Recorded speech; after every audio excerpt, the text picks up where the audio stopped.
Hey, Ron Newcomb here with the Indie Coach Podcast. I'm here with my new friend, Paul Jarrett of Triple Wing Studios. So the Indie Coach Podcast is really trying to be where creativity meets entrepreneurship and trying to empower the indie artists to thrive in their passion and their business. And Paul, you and I have been connected on LinkedIn, and I've been seeing some things that you've been doing, particularly in the area of financing. And as so much as you're able and willing to kind of share your journey along the way, any road bumps, speed bumps that we as indie filmmakers might be able to learn from. I'd love to try to get your perspective on some things. I do have some questions I'm going to kind of lay out, but wherever Yeah. we kind of want to take the discussion, we can kind of head towards. Again, just trying to bring value add to indie film artists out there. So I'd love to hear a little bit about how you got started into the filmmaking journey, if you would be willing to kind of share a little bit of that story. Yeah, absolutely. And thank you for having me. I really love the ethos of what the podcast is about, not just the idea of indie coaching, but also, as you put it, how entrepreneurship is being tied into our roles as indie filmmakers, indie producers, etc.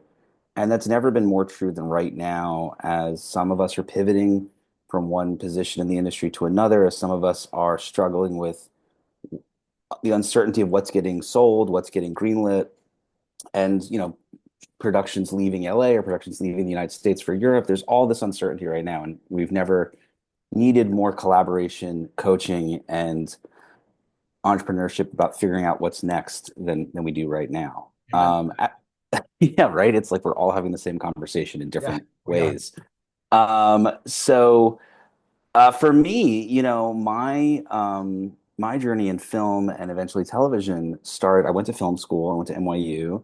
I made a whole bunch of shorts, some of which won some awards. And then very early on, after doing the things we all do, like work at a talent agency and you know was a cameraman for a Russian news television station, I got a job coordinating on an indie feature. I had produced some shorts, and they fired the line producer, and I got bumped up to PM, and it went well. And then the company that I was doing that for hired me on full time, and I was like their in-house.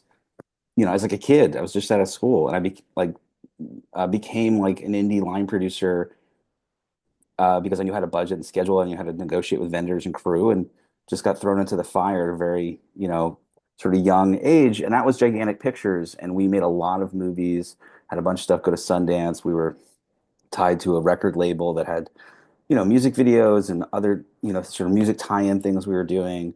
And we made flannel pajamas. And so I sort of moved into a sort of a role with them after making that film, in essence, becoming the in-house line producer and sort of doing that for a while, for 4 years, um, and learned a bunch about distribution. We, put some movies out in theaters ourselves at that time, and then in 2007 started my own company, Rosetta Films, and again we sort of stayed in the sort of service producing of independent features, sort of line producing and producing, and I guess this would be in the sort of late the 2008 2000 period around the recession. I got into doing a lot of television. I directed and eventually executive produced a lot of documentary, true crime television. ID eventually worked for ABC News for a while, still doing independent films as well. And eventually I got hired to direct a movie called Fangirl with Kiernan Shipka and Meg Ryan, and the band All Time Low was involved. And a lot of that was, I had a reputation of being an indie line producer, indie producer type of guy who could get things done on a budget. And I knew the creators of the film, and they wanted me to come on and direct it. So I did that. It was my first job as a director, which was awesome. And then we sold the film to ABC Family Freeform, and a lot of people got to see it, mostly because of the band, and social media and how we marketed it. And so that sort of got this combination of sort of, my foot was sort of both in documentary television and in film, sort of going back and forth for a while. Eventually going in-house to work for ABC News, running sort of their doc arm, what was called Lincoln Square Productions, and eventually became ABC News Studios. Just around the time that we were doing the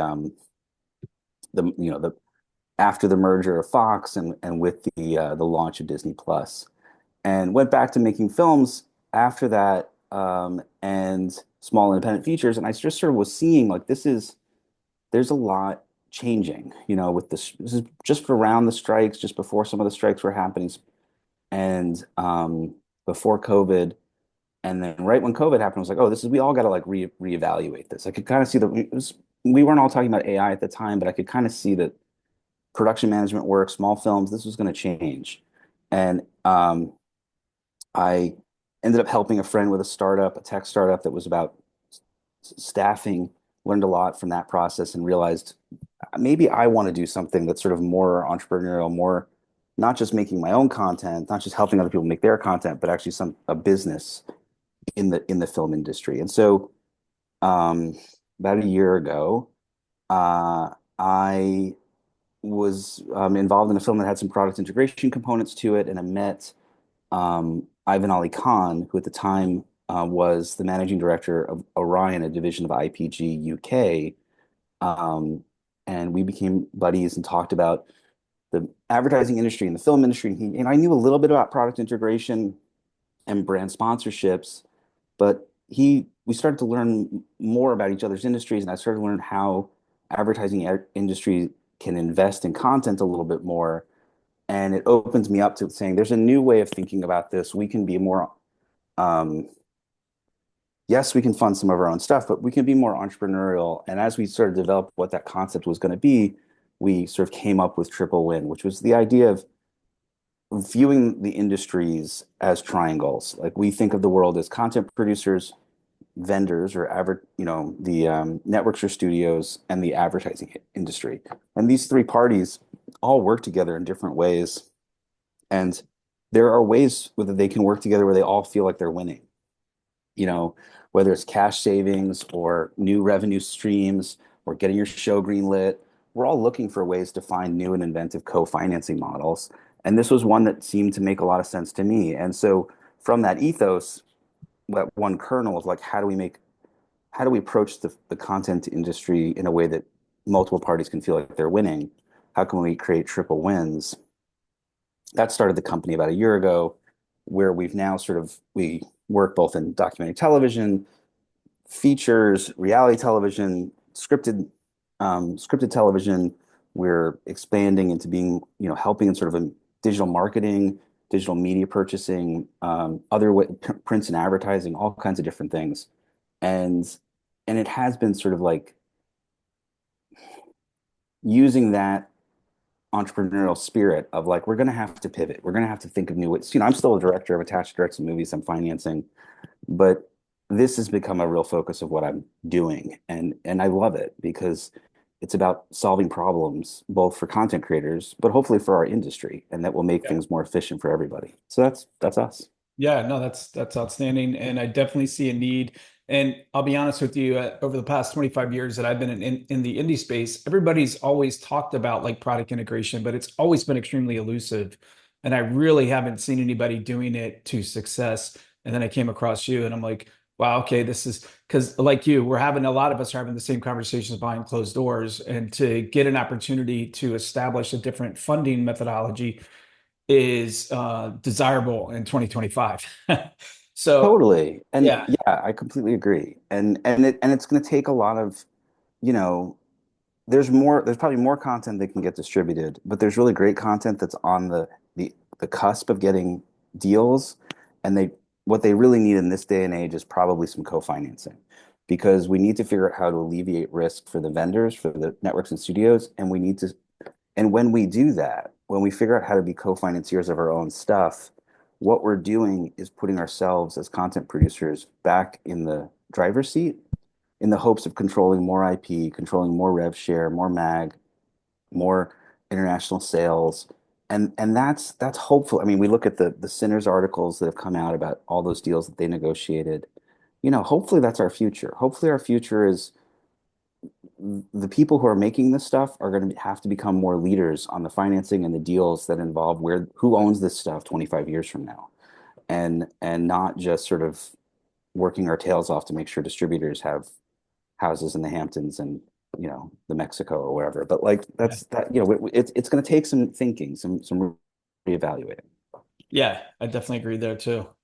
If you were starting today, any ideas on where you would start and what you might do differently. I understand that each person's story is unique. That's the commonality that I talk to filmmakers. Every story is unique. However, I do think by us telling our story, we're leaving breadcrumbs for the group behind us, and they can kind of find their own way by seeing through, the breadcrumbs that we left behind. So if you were starting today, where might you start and what might you do differently?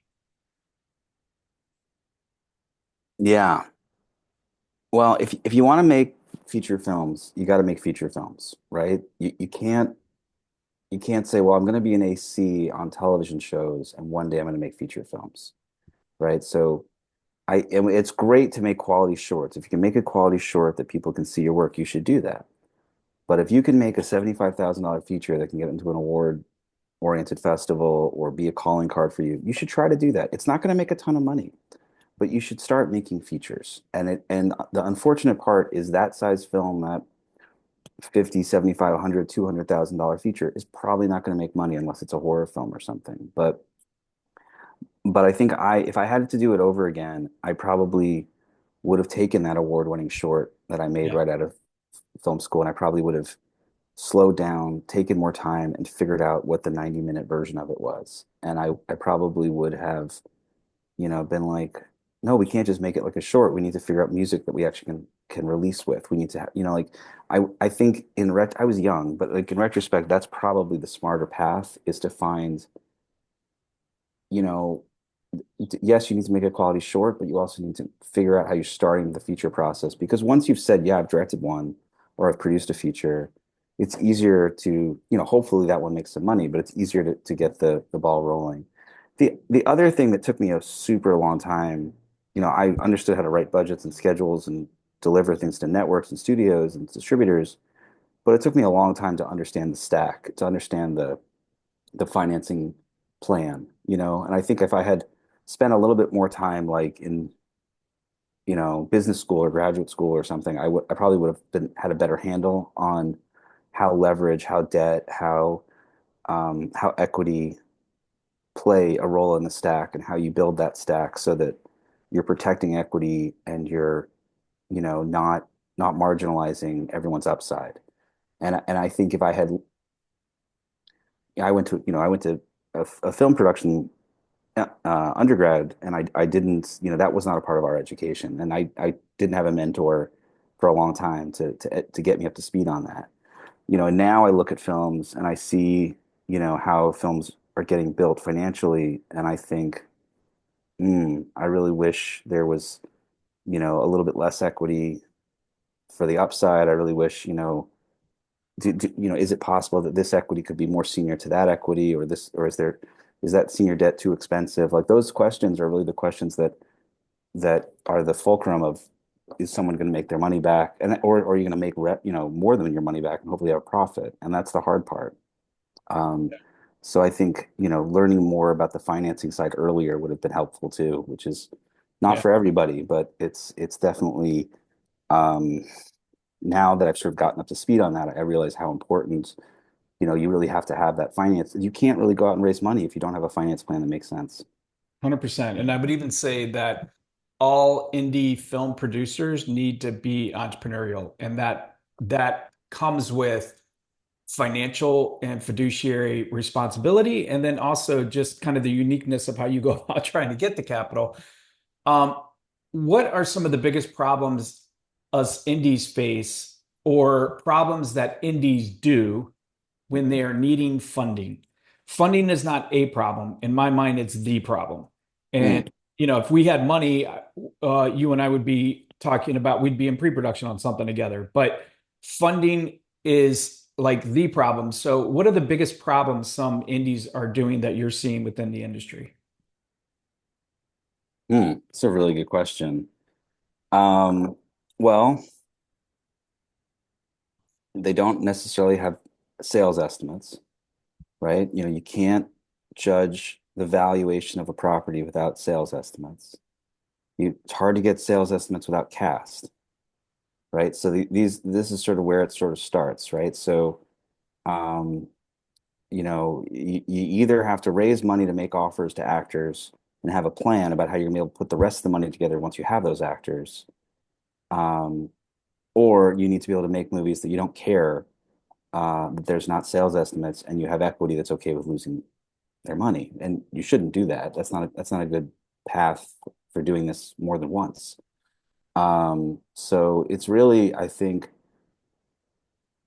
yeah, I mean, you you look at there's networks that are doing these very low budget horror films or you know sort of Christmassy romancy stuff or whatever, and those are low budgets, right, and that's a methodology that could work for you. You could find the type of you talk to those networks, you find out what those networks are looking for, you find a director that they've approved in the past, and then you're making a movie that is basically to their specs, um, at a really, really low budget level. And maybe you get to retain some of the rights to sell that internationally. That's a strategy that makes sense to get going on a low, low, low budget level. But if you're talking about anything in the millions of dollars, you're going to need to have a plan to show how there's sales that are backing up that equity before you get going. And what I see so often in the sub $2 million indie range is they're like,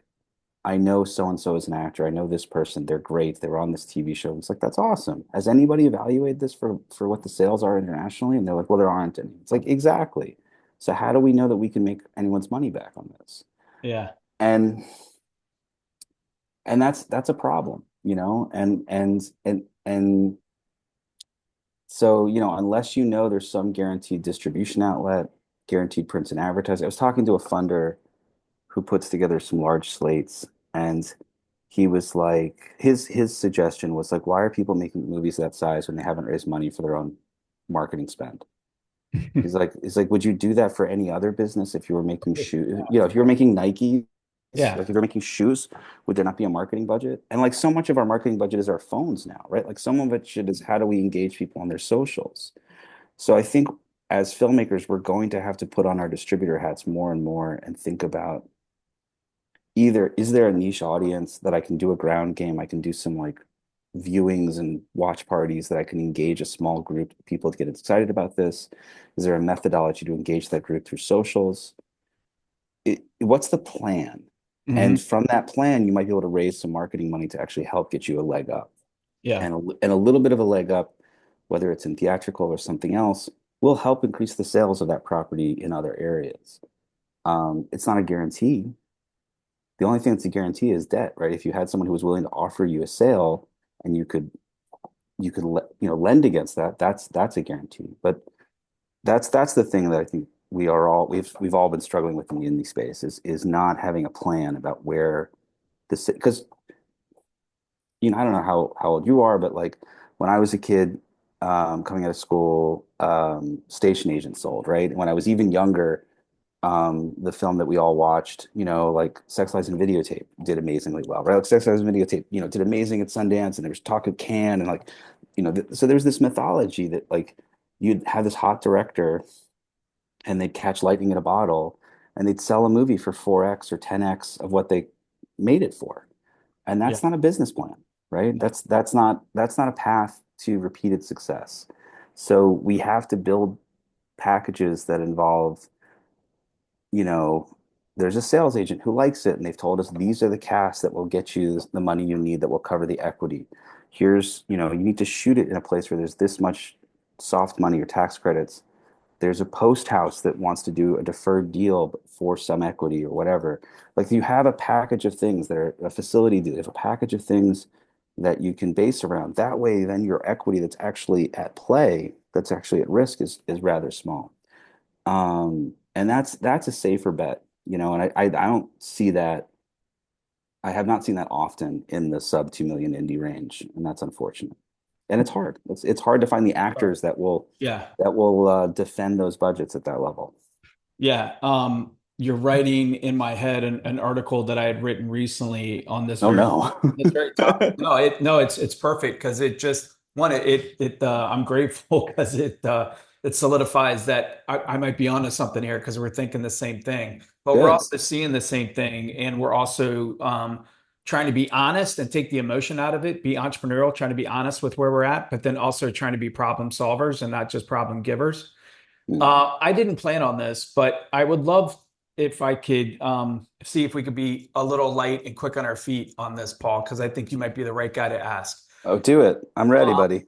all right, so here we go. So I got two questions. They are real world. I'm dealing with these right now, and I Okay. don't know. I mean, I have a plan of attack, but I would love to get your perspective on Oh it. no. And Okay. I think I think it could be really interesting.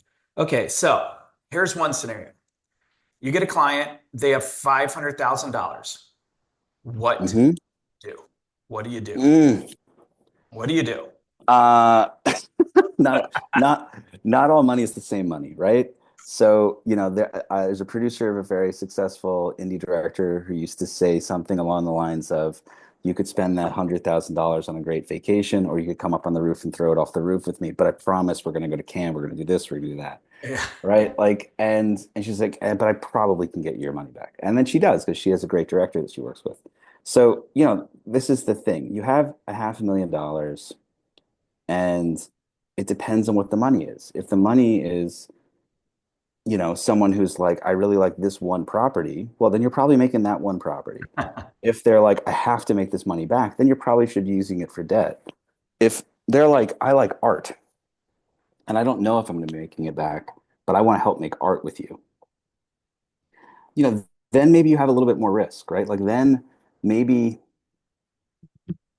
I wonder, sometimes I think it's sometimes harder to make the million and a half dollar film financially as a package than it is to make the sub $10 million, over $3 million film.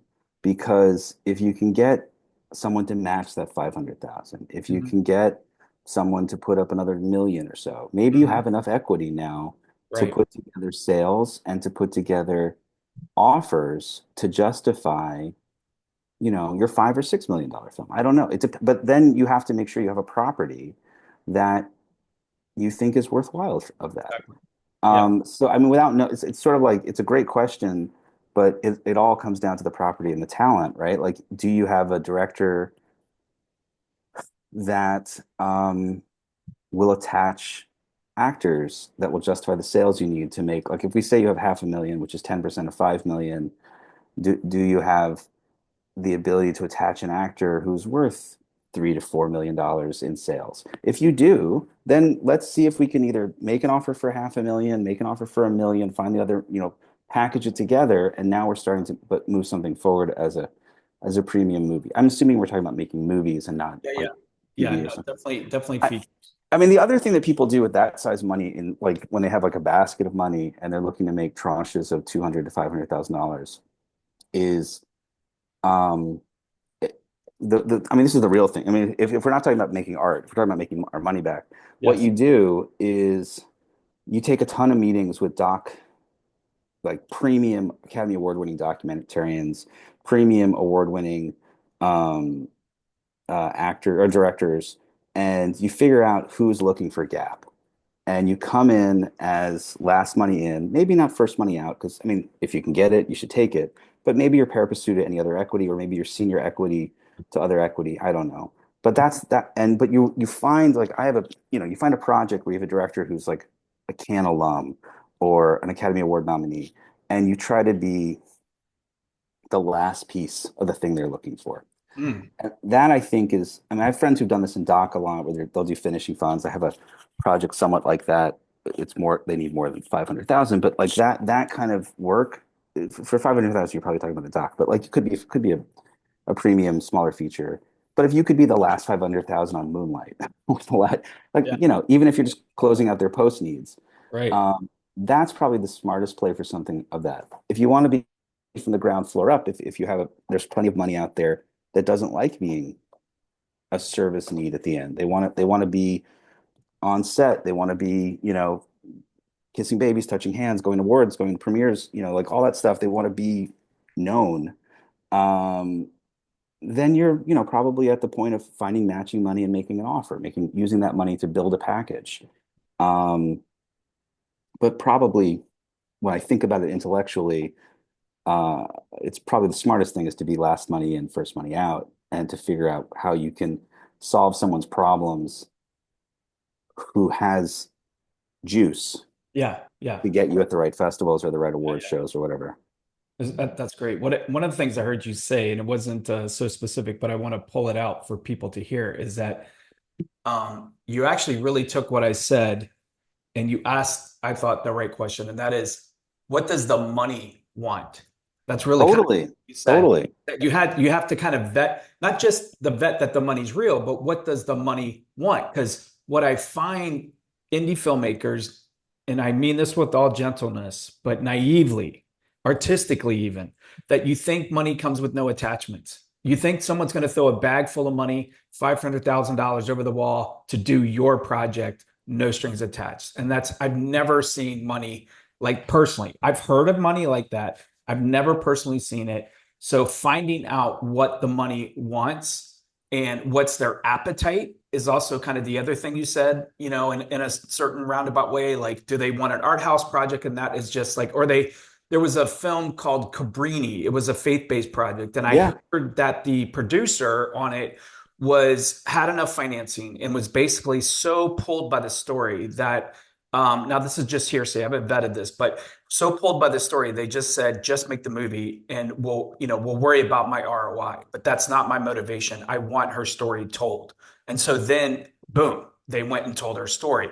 We all have heard projects like that. And I think that's the right actual question, is going back to the money, kind of discerning what do they want, find out what they want, And what are their and needs. and they may not always know, and Mhm. unfortunately, when you ask too many questions and people have gatekeepers and teammates and lawyers and other folks around them, they sometimes they're like, maybe this is a bad idea.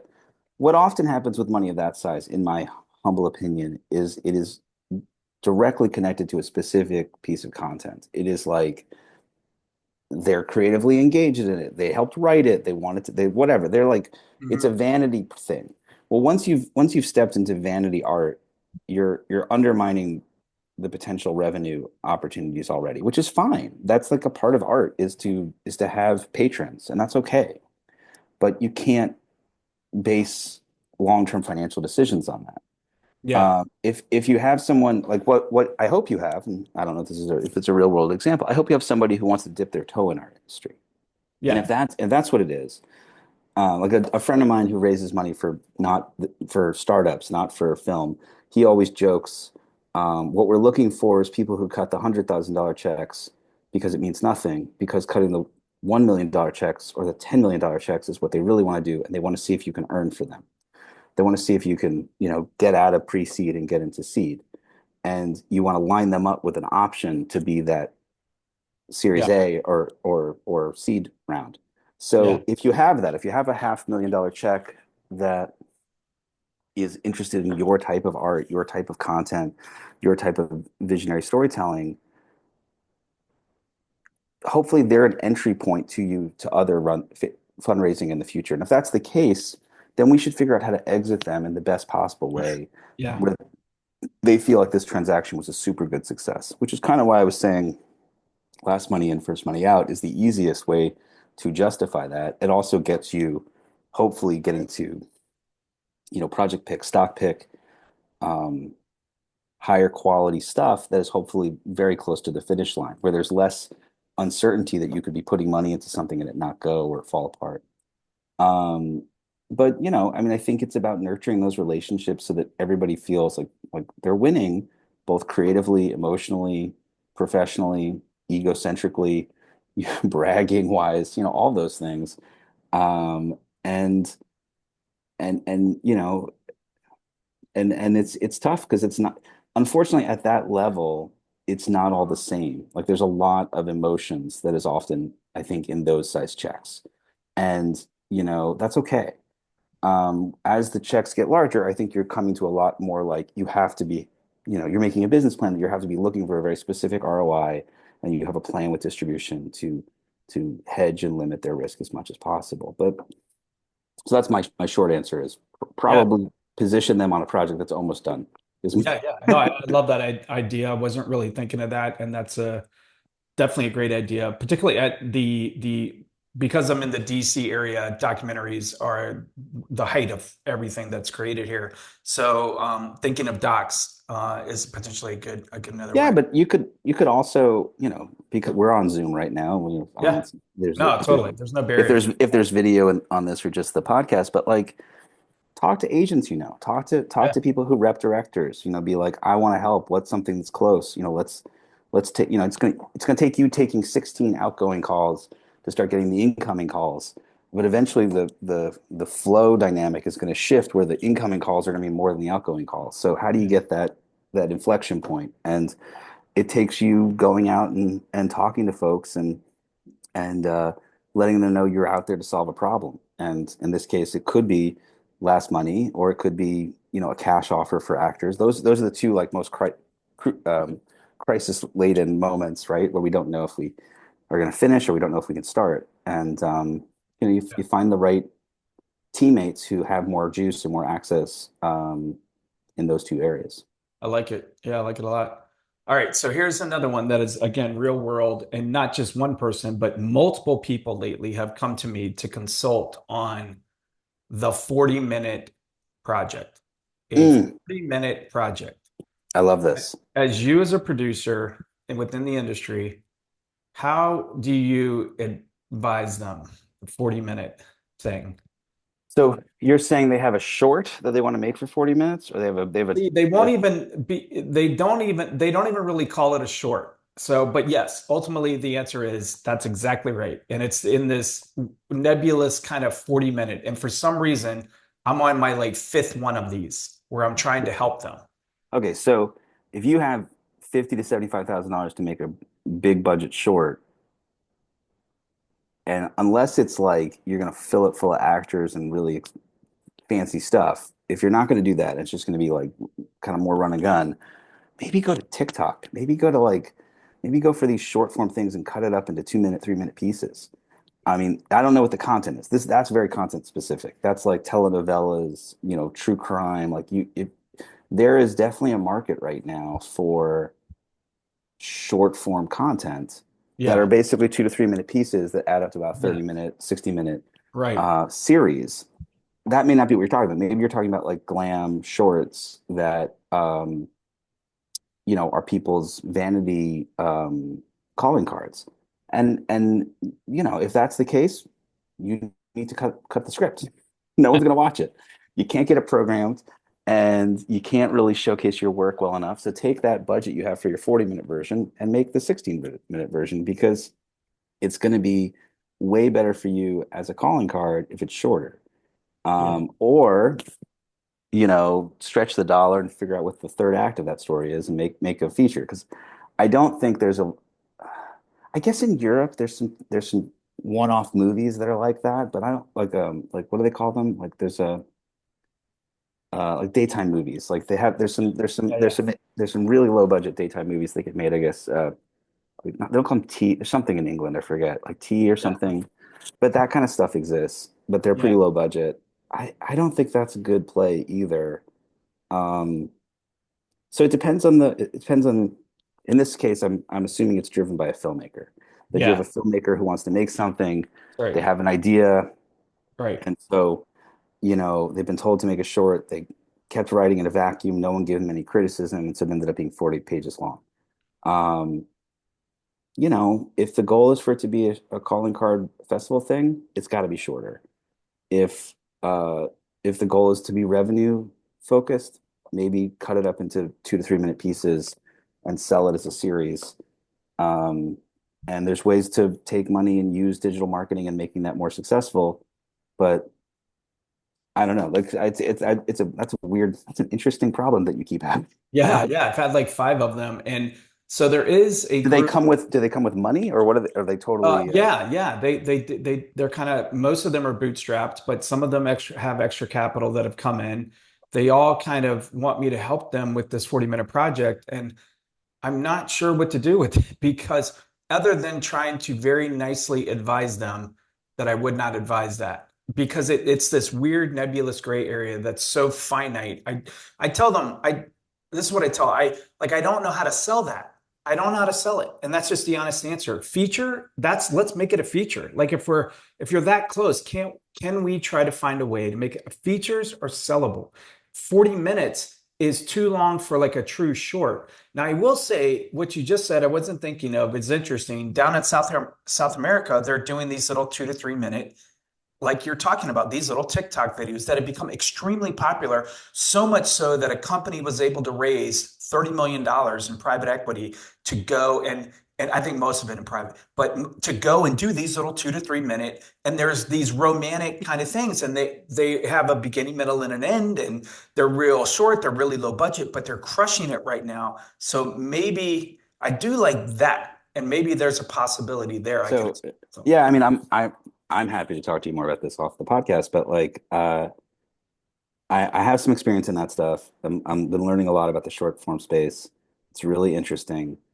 I think the mandates of what the no one's paying up front for this. You have to make money on the rev share, and there's money to be made, but the format has to be correct. You can't just sort of you can't take your awesome indie short that you want to use as a calling card and just cut it up. Like that's not going to work. It has to fit into these very prescribed buckets.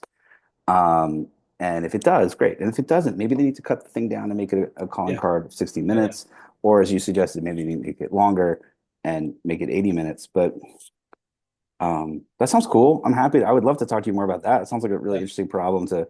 Yeah. Yeah. Yeah. Again, it all comes down to the content Yeah. and the Exactly. filmmakers. So it's really Yeah. somewhat about that stuff. No, totally. And it is an interesting, very unique kind of problem that I thought it was super unique, but it ends up being like the I time. a crazy thought just popped in my head. It's been a lot written about Quentin Tarantino and Avery in the last couple of years, but like, what if it's that? What if it's like, what if you bring two of these guys together, make an omnibus movie? What if there's Yeah. like what if there's like two 40-minute Yeah. shorts that you blend and intercut? I don't know. I'm just Yeah. throwing No, ideas at totally. you. But what if there's like a three stories that become intertwined and you use the budgets to make one movie? But Fascinating. No, that's thinking outside the box. I love it. That's a entrepreneurial artist right there. Uh, okay. So I have one that I really want you to take the broadest perspective on this. okay, Does star power still matter in 2025? 100%. Um, I mean, I don't know what the word star power means, but talent Yes. matters. Talent as actors, talent as directors, 100% matters because you are going to need it to justify the distribution, and without the distribution, you cannot justify the capital raise. So, um, I think what you'll find is that different talent mean different things in different genres. Hmm. And one talent who is very successful in this genre may not translate exactly in this other genre. But that's about results. That's not necessarily about financing. In financing is about projection of what we think is going to happen. And no one can guarantee it. But for the people who are going to give you the sales estimates, give you the distribution, they're going to need to see that there's actors who have past performance that has been indicative of what potentially could happen for this project. They're going to need to see that there's directors who can attract those actors or who have done things relatively at this size. I mean, that's not always the case. Mhm. Um, there certainly are phenomenal directors who make first films or second films that are totally different than anything they've ever done before. But it helps. Yeah, exactly. So I do think so. I think it's it, I think talent. I don't know what star power is in that. Like I think someone could say that this person's a star because she has 100 million Instagram followers, but you don't even know her name. You know what I mean? Like, is that she may be very popular in Asia and Right. do a really good role on this television show acting, but you're not going to put Yeah. $30 million into a film with her acting Yeah. just because she has 100 million Instagram followers. You don't necessarily have a tool to correlate that those people are going to show up to the movie theater. So I don't know about people being stars, like popular in multiple formats being the issue. It's talent, acting talent, directing talent, I think is very important in terms of closing financing and closing distribution. Good. Yeah. No, I can appreciate that for sure. With all the upheaval where do you see the market and the industry as it stands right now? And then also, I'd love to hear your thoughts on perhaps maybe even some future pacing on how we can speculate and envision, dream even about how the industry is evolving at this moment. The obvious is AI, but I don't want to put you on the spot there. So, besides AI, what are the upheat? Where do you see the market in the industry as it stands right now? And then, how do you see the industry evolving in the future?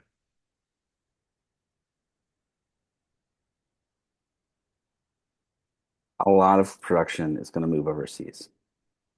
A lot of physical feature film production and television show production is going to be shot overseas.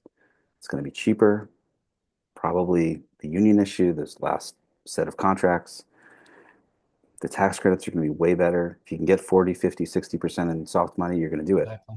Crazy. And until our country till the United States makes a concerted effort to, um, either have a competitive film board or have more competitive tax credits that are competing with what's going on in Europe and Asia, or Colombia, I just think that's going to be a big problem. And that's not a problem per se of the industry. That's a problem of labor. That means Yeah. our crew labor is going to be negatively affected by that. Yeah. And soundstage, facilities, Yeah. etc. Yeah. Yeah. Um, in terms of like buyers and things like, you know, someone made this comment to me like the people who used to run studios came out of like agencies and being producers and people who were working in studios. And then tech got involved. And then everyone got this idea that they needed to compete and defeat Netflix. So they all got into streaming. And then COVID happened. And then they like basically cannibalized their one thing that was really working, which was like the theatrical business. And you could say like, oh, we all have these great TVs and we can watch stuff at home and it's really expensive. But I think we have to fix the theatrical business. And I think it comes from the theaters are too expensive. We have to be able, families of four, families of, three or two, have to be able to go to the movies without spending $150. Yeah. It doesn't make sense. No. Like you have to make going to the movies be more affordable. And we have to realize that if we spend marketing effectively with our phones, with social, we can actually activate audiences in the right way. And I think what happened was these big companies thought, oh, I own television networks, I own billboards, I own all this stuff. I can just keep all the dollars within the stock price and I can promote this, and that's enough. And it just isn't. You're going to have to actually spend money promoting stuff to get people to go see the movies in theaters. And you're going to need things to be in theaters for them to have longer lives and longer distribution in other arenas. And the news networks aren't going to be making the money. They're not going to be making money in the SVODs. So I think we're gonna have to hopefully get our theater business back up and running. That's my humble opinion. And people may disagree with that. They may think that business is over and it's going to go the way of ballet.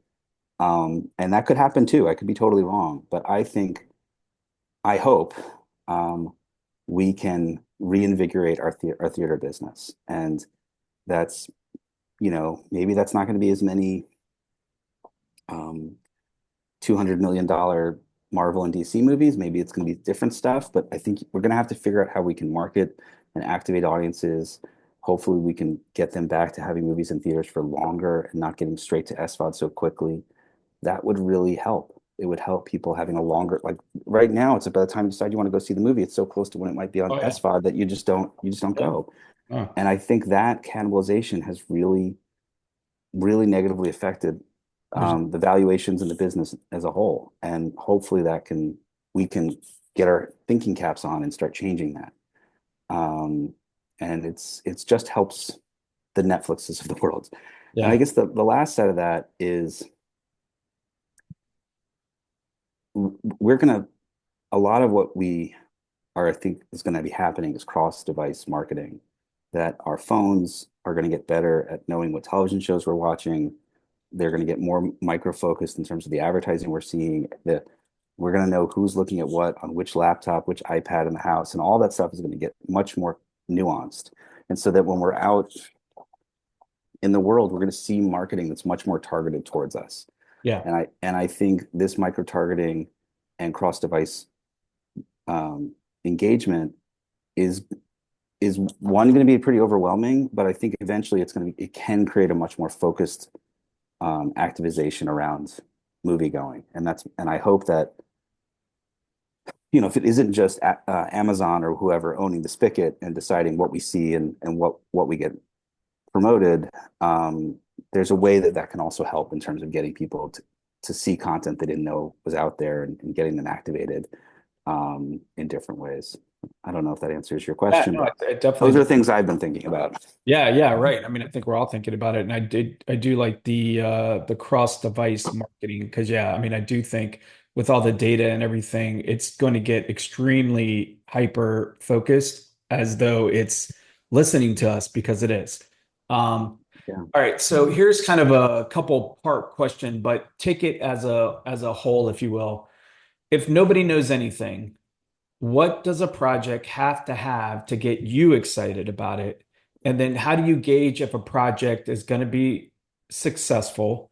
And what would be a good ideal project? You don't need to answer necessarily all of them, but just kind of take them collectively. What does a project have to get you excited?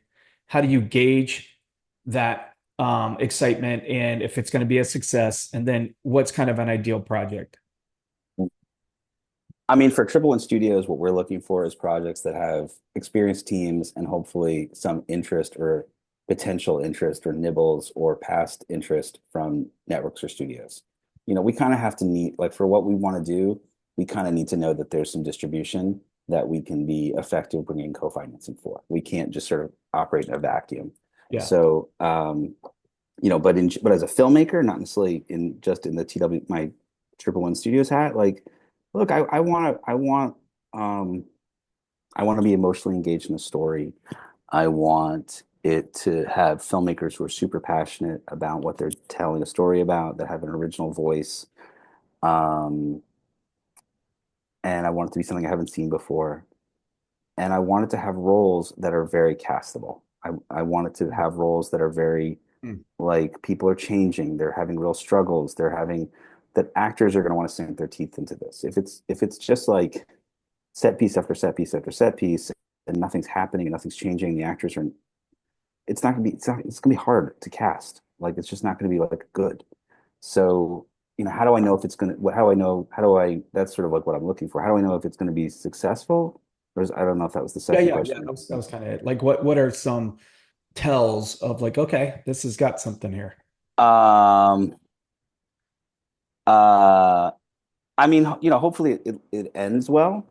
If a movie ends well, that usually means it'll have a good impact with its audience.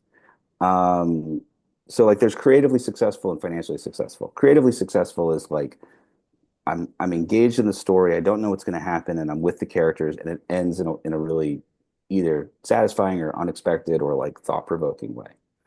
On a financial successful model, I need to know that there's enough distribution and potential sales that the limited equity that's involved in the process has a huge upside. That, like, I don't think that 10-20% equity is going to get risked and lost. I think there's a good chance over time they're going to make their money back and make profit, but there's a chance they do really, really well. So, I want to see that there's a lot of protection for the equity that's actually engaged. And that there's a super great plan about how it's going to get distributed. Like, someone has said, for this size movie, this is how many theaters it needs to be in. For this size movie, it's going to premiere on this date, on this streamer. We're going to use this kind of strategy to market it. Like, there's some plan in place.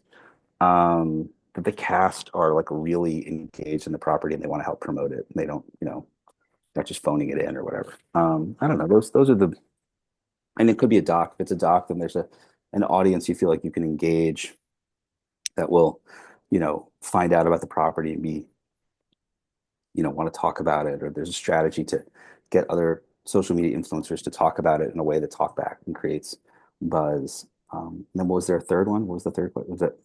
Yeah, what would be your ideal project? Uh, ugh. It's Yeah, I don't know. I mean, I got pitched a 1950s civil rights story about football in Texas that we're helping to raise money for. I'm so excited about it, and I feel like it's unlike anything I've ever seen before. It's a character I've never seen before, and I'm so inspired by it. And it makes me, um, and as a director, I really like, and so that makes me feel really like it has a lot of potential, but I think I'd be really proud when we make it. Yeah. On a directing level, like I want challenges I haven't had before. I want to do stunts or visual effects or exciting things I haven't, that things that feel like movie magic, that feel like that are all connected to the theme or the thrust of the character, but that feel inventive and fun and like push the story, push the filmmaking of it, and that stuff makes me excited. It's like things that I haven't, you know, that are engaging, that like feel like they'll be a blast to do, and they'll be blast to pull off and execute at a high level. Those are things that get me excited, and something that leaves you with a cathartic response. Something that makes you feel like you changed, the characters changed, something changed, and not everyone has to have the same emotional resonance with the material. They can have their own opinions, but it makes people feel Yeah.